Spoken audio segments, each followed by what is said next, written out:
ನಿಮ್ಮ ಹಳೆಯ ಚಿನ್ನದ ಒಡವೆನ ಅಧಿಕ ಬೆಲೆಗೆ ಮಾರಬೇಕೆ? ಆಟಿಕಾಗೆ ಕಾಲ್ ಮಾಡಿ 8880 ಅಟ್ಟಿಕಾ ಗೋಲ್ಡ್ ಕಂಪನಿ. ರಾಹುಲ್ ಗಾಂಧಿ, ಪ್ರಿಯಾಂಕಾ ಗಾಂಧಿ ಸೇರಿದಂತೆ ಇಂಡಿಯಾ ಮೈತ್ರಿಕೂಟಕ್ಕೆ ಆಗದೇ ಇರುವಂತಹ ಕೆಲಸ.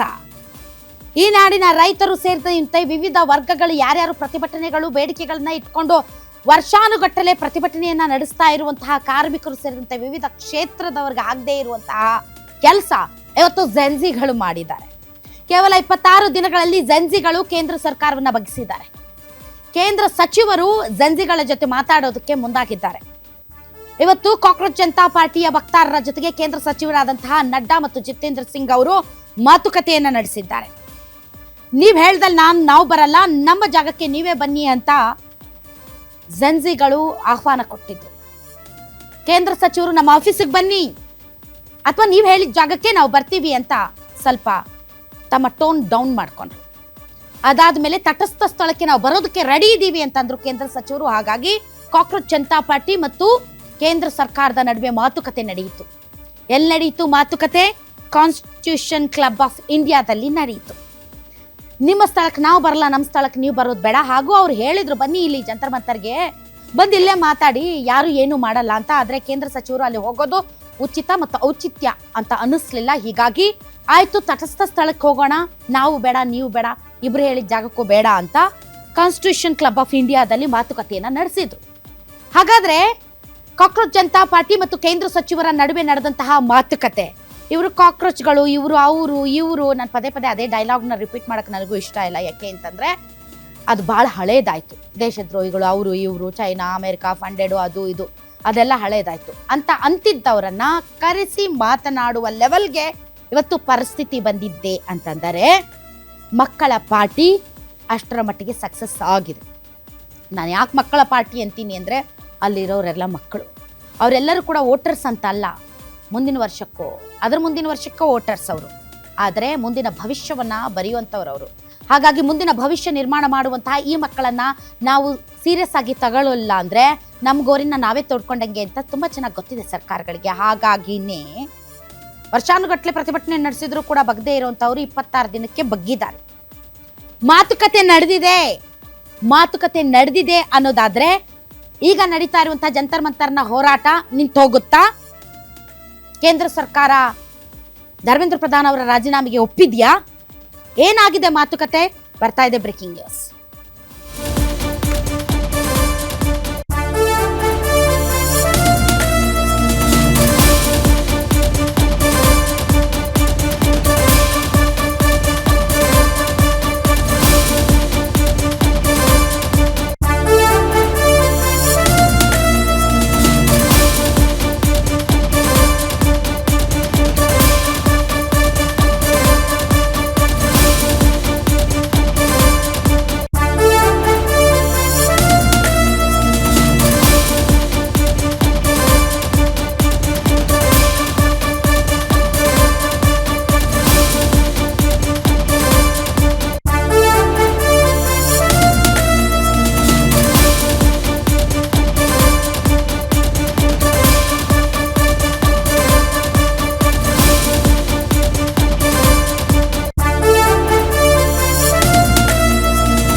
ದೆಹಲಿಯ ಕಾನ್ಸ್ಟಿಟ್ಯೂಷನ್ ಆಫ್ ಕ್ಲಬ್ ಆಫ್ ಇಂಡಿಯಾದಲ್ಲಿ ನಡೆದಂತಹ ಸಿಜೆಪಿ ಮತ್ತು ಕೇಂದ್ರ ಸಚಿವರ ನಡುವಿನ ನಡೆದಂತಹ ಮಾತುಕತೆ ಮುಕ್ತಾಯವಾಗಿದೆ.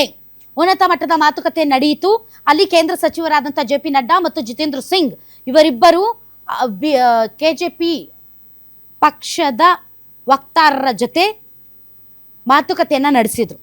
ಈ ಮಾತುಕತೆಯ ಸಂದರ್ಭದಲ್ಲಿ ಪ್ರಮುಖವಾಗಿ ಕಾಕ್ರೋಚ್ ಜನತಾ ಪಾರ್ಟಿ 3 ಬೇಡಿಕೆಗಳನ್ನ ಇಡ್ತು. ನಂಬರ್ 1 ಬೇಡಿಕೆ, ನೀಟ್ ಅಕ್ರಮದ ಹೊಣೆಗಾರಿಕೆಯನ್ನು ಹೊತ್ತುಕೊಂಡು ಧರ್ಮೇಂದ್ರ ಪ್ರಧಾನ್ ಅವರು ರಾಜೀನಾಮೆ ಕೊಡಬೇಕು. ನಂಬರ್ 1. ನಂಬರ್ 2, ಪರೀಕ್ಷಾ ಬಿಕ್ಕಟ್ಟಿನಿಂದ ಆತ್ಮಹತ್ಯೆ ಮಾಡಿಕೊಂಡಿರುವಂತಹ ವಿದ್ಯಾರ್ಥಿಗಳು ಯಾರಿದ್ದಾರೆ ಆ ವಿದ್ಯಾರ್ಥಿಗಳ ಕುಟುಂಬಗಳಿಗೆ 1 ಕೋಟಿ ರೂಪಾಯಿ ಪರಿಹಾರ ಕೊಡಬೇಕು.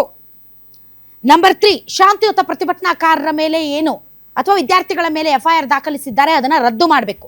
ಈ 3 ಷರತ್ತುಗಳ ಪಟ್ಟಿಯನ್ನ ಕೇಂದ್ರ ಸಚಿವರಿಗೆ CJP ಕಾಕ್ರೋಚ್ ಜನತಾ ಪಾರ್ಟಿ ವಕ್ತಾರರು ಕೊಟ್ಟಿದ್ದಾರೆ. ಈ ಒಂದು ಬೇಡಿಕೆಯ ಪಟ್ಟಿಯನ್ನು ಸ್ವೀಕರಿಸಿರುವಂತಹ ಕೇಂದ್ರ ಸಚಿವರು, ನಾವು ನಮ್ಮ ಸೀನಿಯರ್ಸ್ ಜೊತೆ ಮಾತಾಡ್ತೀವಿ, ಒಂದು ಉನ್ನತ ಮಟ್ಟದ ಸಭೆ ಮಾಡಬೇಕು, ನಾವು ನಮ್ಮ ಹಿರಿಯರ ಜೊತೆ ಮಾತನಾಡಿ ನಾವು ಈ ವಿಚಾರಕ್ಕೆ ಸಂಬಂಧಪಟ್ಟಂತೆ ನಿಮಗೆ ಉತ್ತರವನ್ನು ಕೊಡ್ತೀವಿ ಅಂತ ಸಮಯವನ್ನು ಕೇಳಿದೆ ಕೇಂದ್ರ ಸರ್ಕಾರ. ಹೌದು, ಇವತ್ತು ನಡೆದಿರುವಂತಹ ಮಾತುಕತೆಯಲ್ಲಿ ಕೇಂದ್ರ ಸರ್ಕಾರ ಸಮಯವನ್ನು ಖರೀದಿ ಮಾಡಿದೆ. ನಮ್ಗೆ ಸಮಯ ಕೊಡಿ, ನಾವು ಮಾತಾಡಿ ನಾವು ಈ ವಿಚಾರಕ್ಕೆ ಸಂಬಂಧಪಟ್ಟಂತ ನಮ್ಮ ಅಂತಿಮ ನಿರ್ಧಾರವನ್ನು ತಮಗೆ ಹೇಳ್ತೀವಿ ಅಂತ ಹೇಳಿದೆ.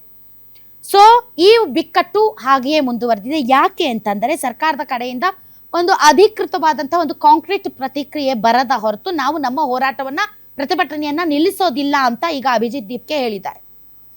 ನಾವು ನಿಲ್ಲಿಸೋದಿಲ್ಲ ನಮ್ಮ ಹೋರಾಟ, ನಿಮ್ಮಿಂದ ಒಂದು ಅಧಿಕೃತವಾದಂಥ ಮತ್ತು ನಾವು ಹೇಳಿರುವಂತಹ ಬೇಡಿಕೆಗಳಿಗೆ ಸಂಬಂಧಪಟ್ಟಂತೆ ಒಂದು ಕಾಂಕ್ರೀಟ್ ಆದಂಥ ಸಮಗ್ರವಾದಂಥ ನಿರ್ಧಾರ ಹೊರಗಡೆ ಬರುವವರೆಗೂ ನಮ್ಮ ಹೋರಾಟ ಮತ್ತು ಪ್ರತಿಭಟನೆ ನಿಲ್ಲೋದಿಲ್ಲ ಮತ್ತು ದೇಶದಾದ್ಯಂತ ಕೂಡ ನಮ್ಮ ಪ್ರತಿಭಟನೆಗಳು ಹಾಗೆ ಮುಂದುವರಿಯುತ್ತವೆ ಅಂತ ಹೇಳಿದ್ದಾರೆ. ಅದರ ಅರ್ಥ ಏನು, ಇವತ್ತು 2ನೇ ಸುತ್ತಿನ ಮಾತುಕತೆ ನಡೆದಿದೆ ದೆಹಲಿಯ ಕಾನ್ಸ್ಟಿಟ್ಯೂಷನ್ ಕ್ಲಬ್ನಲ್ಲಿ. ಆ ಒಂದು ಮಾತುಕತೆಯ ಬಿಕ್ಕಟ್ಟು ಹಾಗೆಯೇ ಮುಂದುವರೆದಿದೆ. ಮಾತುಕತೆ ಏನೋ ಆಗಿದೆ, ಆದರೆ ಸಚಿವರ ಮುಂದೆ ಇಟ್ಟಿರುವಂತಹ ಪ್ರಮುಖ 3 ಬೇಡಿಕೆಗಳಿಗೆ ಸಂಬಂಧಪಟ್ಟಂತೆ ಯಾವುದೇ ರೀತಿಯಾದಂತಹ ಅಧಿಕೃತ ಸಮ್ಮತಿ ಅಥವಾ ಅಧಿಕೃತವಾದಂತಹ ಮಾಹಿತಿಯನ್ನ ಸಚಿವರು ಕೊಡಲಿಲ್ಲ, ಬದಲಾಗಿ ಸಮಯವನ್ನ ತೆಗೆದುಕೊಂಡಿದ್ದಾರೆ. ನಾಳೆ ಮಧ್ಯಾಹ್ನ ಈ ವಿಚಾರಕ್ಕೆ ಸಂಬಂಧಪಟ್ಟಂತೆ ನಾವು ನಮ್ಮ ನಿರ್ಧಾರವನ್ನ ಪ್ರಕಟ ಮಾಡ್ತೀವಿ ಅಂತ ಹೇಳಿದ್ದಾರೆ. ಸೊ ಈ ಬಿಕ್ಕಟ್ಟು ಹೀಗೆ ಮುಂದುವರಿಯುತ್ತೆ ಮತ್ತು ಜಂತರ್ ಮಂತರ್ನಲ್ಲಿ ನಡೀತಾ ಇರುವಂತಹ ಹೋರಾಟವು ಕೂಡ ಮುಂದುವರಿಯುತ್ತೆ.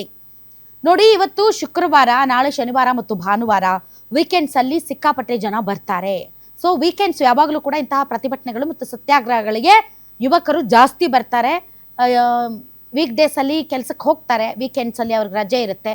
ಎಸ್ಪೆಷಲಿ IT BT ಸೇರಿದಂತೆ ಯಾರ್ಯಾರು ಯೂತ್ಸ್ ಇದ್ದಾರೆ ಅವರು, ಸೊ ಅವರೆಲ್ಲ ವೀಕೆಂಡ್ಸಲ್ಲಿ ಜಾಸ್ತಿ ಸೇರ್ಕೊಳ್ತಾರೆ. ಸೊ ಇಂತಹ ಸಂದರ್ಭ ಬಂದಾಗ ಇನ್ನೂ ಬಲ ಹೆಚ್ಚಾಗುತ್ತೆ ಮತ್ತು ಅವ್ರಿಗಿರುವಂಥ ಪ್ರಮುಖ ಬೇಡಿಕೆ ಧರ್ಮೇಂದ್ರ ಪ್ರಧಾನ್ ಅವರು ರಾಜೀನಾಮೆ ಕೊಡಬೇಕು ಅಂತ. ಈಗಾಗಲೇ ಶಿಕ್ಷಣ ವ್ಯವಸ್ಥೆಯಲ್ಲಿ ಅದರಲ್ಲೂ ಕೂಡ ಪರೀಕ್ಷೆಗಳ ಅಕ್ರಮಕ್ಕೆ ಸಂಬಂಧಪಟ್ಟಂತೆ ಕಠಿಣವಾದಂಥ ಕಾನೂನನ್ನು ತರ್ತೀವಿ, ಕ್ಯಾಬಿನೆಟ್ನಲ್ಲಿ ಇದರ ಬಗ್ಗೆ ಚರ್ಚೆ ನಡೆಸ್ತೀವಿ ಅಂತ ಸರ್ಕಾರ ಮತ್ತು ಮೋದಿ ಅವರು ಹೇಳಿಬಿಟ್ಟಿದ್ದಾರೆ. ಆ ಬೇಡಿಕೆಗೆ ಸಂಬಂಧಪಟ್ಟಂತೆ ಈಗಾಗಲೇ ರೆಸ್ಪಾನ್ಸ್ ಸಿಕ್ಕಿದೆ. ಬಟ್ ಅದರ್ವೈಸ್ ಆಲ್ಸೋ ಈ 1 ಕೋಟಿ ರೂಪಾಯಿ ಪರಿಹಾರ ಮತ್ತು ಧರ್ಮೇಂದ್ರ ಪ್ರಧಾನ್ ಅವರ ರಾಜೀನಾಮೆ ವಿಚಾರ ಏನಿದೆ ಅದನ್ನು ಬಿಗಿಯಾಗಿ ಪಟ್ಟಿ ಹಿಡಿದು ಕುಳಿತುಕೊಂಡಿದ್ದಾರೆ ಪ್ರತಿಭಟನಾಕಾರರು ಅಥವಾ ವಿದ್ಯಾರ್ಥಿಗಳು ಅಥವಾ ಮಕ್ಕಳ ಪಾರ್ಟಿ. ಆ ವಿಚಾರದಲ್ಲಿ ಸರ್ಕಾರದ ನಿಲುವೇನು ಅನ್ನೋದು ತುಂಬ ಇಂಪಾರ್ಟೆಂಟ್. ಕಾನೂನನ್ನು ತರೋದು ಮತ್ತು ಈ ವಿಚಾರಕ್ಕೆ ಸಂಬಂಧಪಟ್ಟಂತೆ ಫಾಸ್ಟ್ ಆಗಿ ದಾವೆಗಳ ಇತ್ಯರ್ಥಕ್ಕೆ ಕೋರ್ಟ್ಗಳನ್ನು ಸ್ಥಾಪನೆ ಮಾಡೋದು ಇವೆಲ್ಲ ಓಕೆ, ಆದರೆ ಅದರ ಜೊತೆಗೆ ಇರುವಂಥ ಪ್ರಮುಖ ಬೇಡಿಕೆ ರಾಜೀನಾಮೆ. ಇದಕ್ಕೆ ಸಂಬಂಧಪಟ್ಟಂತೆ ಸರ್ಕಾರ ಏನು ಹೇಳುತ್ತೆ ಅನ್ನುವಂಥ ಕುತೂಹಲ ಎಲ್ಲರಿಗೂ ಇದೆ. ಇವತ್ತು ಕ್ಯಾಬಿನೆಟ್ ಮೀಟಿಂಗ್ ಕೂಡ ನಡೆಯುತ್ತೆ ಅಂತ ಅದರ ಬಗ್ಗೆ ಚರ್ಚೆ ನಡೆಸುವಂತಹ ಸಾಧ್ಯತೆ ಇದೆ.